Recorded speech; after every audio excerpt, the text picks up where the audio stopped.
Hi అండి. ప్రతి ఒక్కరికి ఉపయోగపడే కొన్ని టిప్స్ అయితే ఈ వీడియోలో తెలుసుకుందాము. ఈ మధ్య కాలంలో ప్రతి ఒక్కరికి వచ్చే సమస్య వైట్ హెయిర్. వైట్ హెయిర్ కోసం మనము ఎన్నో రకరకాల కెమికల్స్ ఉన్న కలర్స్ అయితే వాడుతుంటాము. వాటి వల్ల చాలా ప్రాబ్లమ్స్ వస్తుంటాయి. అలా కాకుండా ఇంట్లోనే మనము వెల్లుల్లి పొట్టుని ఇలా స్టోర్ చేసి పెట్టుకొని కొంచెం వెల్లుల్లి పొట్టు అందులో కొన్ని మెంతులు వేసి బాగా ఇలా కాల్చుకోవాలి. ఎలా అంటే మనం చేత్తో నలిపితే బూడిదవ్వాలనమాట. ఈ విధంగా కాల్చుకున్న తర్వాత గ్రైండ్ చేసి ఈ వచ్చిన పొడి చూడండి ఎంత మెత్తగా ఉంది. చాలా స్మూత్‌గా ఉండాలనమాట. ఇక్కడ 2 స్పూన్లు నేను పొడి చేసి పెట్టుకున్న దాన్ని తీసుకొని ఇందులోకి కొబ్బరి నూనె మనకి ఏదైనా ఒకటి తీసుకోవచ్చు. నేనైతే ఆల్మండ్ ఆయిల్ తీసుకున్నాను. మనం తలకి ఏది రాసుకుంటామో ఆ ఆయిల్ వేసుకోవచ్చనమాట.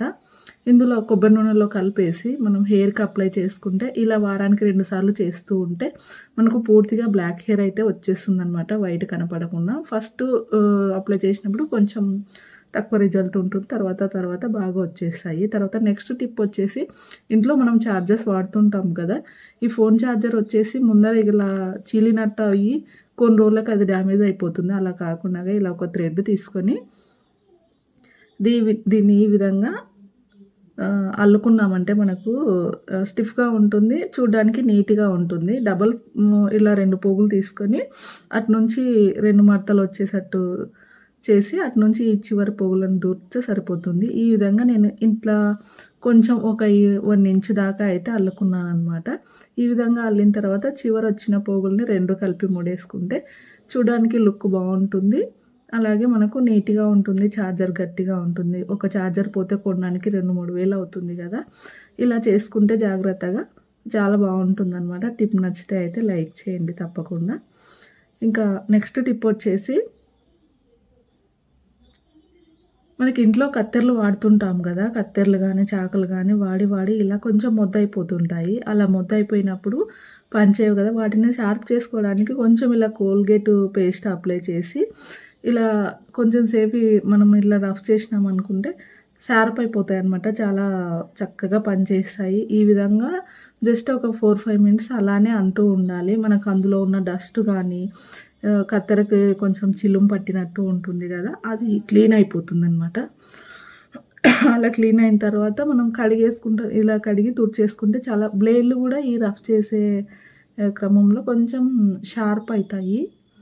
చూడండి ఎంత చక్కగా క్లీన్ అయింది. ఇప్పుడు కట్ చేసి చూపిస్తాను చూడండి. చాలా షార్ప్‌గా తెగుతుందనమాట. ఈ టిప్ అయితే చాలా చక్కగా వర్క్ అవుతుంది. ట్రై చేసి చూడండి. నెక్స్ట్ టిప్ వచ్చేసి మనకు ఎక్కువగా హెయిర్ ఫాల్ అవ్వకుండా ఉండడానికి ఏవేవో ట్రై చేస్తూ ఉంటాం గదా! ఓల్డ్ ఈజ్ గోల్డ్ అన్నట్టుగా ఈ కుంకుడుకాయలు అయితే ట్రై చేయండి. చాలా బాగా పనిచేస్తాయి. ఎన్నెన్నో షాంపూలు అవి ఇవి పెడుతుంటాం గదా! వాటితో పాటు కొంచెం న్యాచురల్‌గా ఇవి గూడా పెడితే చాలా మంచిది. నేనైతే ఇక్కడ కొన్ని కుంకుడుకాయలు పగలగొట్టుకున్నాను. అలాగే ఇంట్లో ఉన్న అలోవెరాని తీసి ఇలా వాటర్‌లో కొంచెం సేపు పెడితే అందులో ఉన్న యెల్లో అంతా వెళ్ళిన తర్వాత ఈ విధంగా కట్ చేసుకొని ఒక గిన్నెలో వాటర్ ఏసుకొని అందులోకి అలోవెరా జెల్లు, కూకిడికాయలు, మందారం ఫ్లవర్సు, లీవ్స్ అన్నీ వేసి బాగా ఉడికించుకుంటున్నాను. మెంతులు, రైసు ఇవన్నీ ఏసుకోవచ్చనమాట. ఈ విధంగా ఉడికిన తర్వాత దీన్ని బాగా చిదిమేసి ఈ రసం పక్కకు తీసుకోవాలి. చూడండి నొరగగా వచ్చేస్తుంది. మనం కుక్కిడికాయలు కలిపాము గదా! అందులో నురుగుంటది. తర్వాత మనం ఏ షాంపూ వాడతామో ఆ షాంపూ ఇందులో కలిపేసి మనం తలస్నానం చేసామంటే హెయిర్ అయితే సిల్కీగా, స్మూత్‌గా ఉంటుంది. హెయిర్ ఫాల్ తగ్గుతుంది. క్రమక్రమంగా మనకు జుట్టు పెరగడం గూడా స్టార్ట్ అవుతుందనమాట. ఇంకా నెక్స్ట్ టిప్ వచ్చేసి మనకు బ్లౌజులు ఇలా లోపల సైడు పోగులేస్తూ ఉంటాయి గదా! మనం వర్లాక్ చేయించుకుంటేనే నీట్‌గా ఉంటుంది. అన్ని సార్లు కుదరదు వర్లాక్ చేయించుకోవడము. దానికోసం నేను ఇలా చేయితోనే వర్లాక్ ఎలా చేయాలో చూపిస్తాను చూడండి. సూదికి దారం తీసుకొని ఇలా ముందు కుచ్చేసి 2 పోగుల మధ్యలో ఒక 2 పోగులు తీసి ఇలా సూదికి తాకించి తీస్తే సేమ్ మనం వర్లాక్ ఎలా చేసామో అలా వచ్చేస్తుందనమాట. సూదికైతే దారం 4 మడతలు ఎక్కించుకొని ఉంటాం గదా! ఇలా 2 పోగుల మధ్యలో నుంచి తీస్తే సరిపోతుందనమాట. చూడండి ఎంత చక్కగా వచ్చేసిందో. కొంచెం ఓపిక చేసుకొని కుట్టుకున్నామనుకుంటే బ్లౌజ్ అయితే చాలా నీట్‌గా ఉంటుంది. పోగులు లేకుండాగా మనకు ఏసుకున్నప్పుడు కూడా చిరాకు లేకుండా ఉంటుంది. చూడడానికి లుక్ కూడా చాలా బావుంటుంది. చూడండి ఎంత చక్కగా వచ్చేసిందో. ఈ టిప్ అయితే చాలా బాగా పట్టు బ్లౌజులకి ఇంకా బాగా పనిచేస్తుందనమాట. సరే నెక్స్ట్ టిప్ వచ్చేసి ఇంట్లో మనకి ఇలా పాడైపోయిన బ్రష్ ఉంటది గదా! దాన్నయితే పడేయకుండగా ఇట్లా ఒక క్యాండిల్‌తో దాన్ని ముందు సైడు వేడి చేయాలి. కొంచెం వేడైన తర్వాత మనకు కొద్దిగా ఇలా కరుగుతున్నప్పుడు కటింగ్ బ్లేడ్‌తో దీన్ని ఇలా వంకగా చేసుకున్నామంటే క్లీనింగ్ బ్రష్ లాగా తయారవుతుంది. మనకు వేలు పట్టని ప్లేసుల్లో కిటికీ సందుల్లో గానీ, మిక్సీ కింద బ్లేడ్‌ల కింద గానీ, మనకు చెయ్యి పట్టదు క్లీన్ జేయడానికి. అక్కడ ఈ బ్రష్ చాలా బాగా యూజ్ అవుతుందనమాట. దీన్ని పడేయకుండా ఈ విధంగా అయితే వాడుకోవచ్చు. చాలా చక్కగా పనిచేస్తుందనమాట. చూసారు కదా! ఇక్కడ ఎంత నీట్‌గా వచ్చేసింది. డస్ట్ అంతా క్లీన్‌గా బ్రష్‌తో నీట్‌గా చేసుకోవచ్చనమాట. వేస్ట్‌గా ఉన్న బ్రష్‌ని పడేయకుండా ఇలా వాడుకోవచ్చు.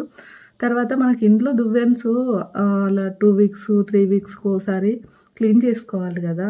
అలా క్లీన్ ఎంత క్లీన్ చేసినా మళ్ళీ అట్లాగే అయిపోతూ ఉంటాయి. తొందరగా క్లీన్ అవ్వవు ఎలా క్లీన్ చేసుకోవాలి.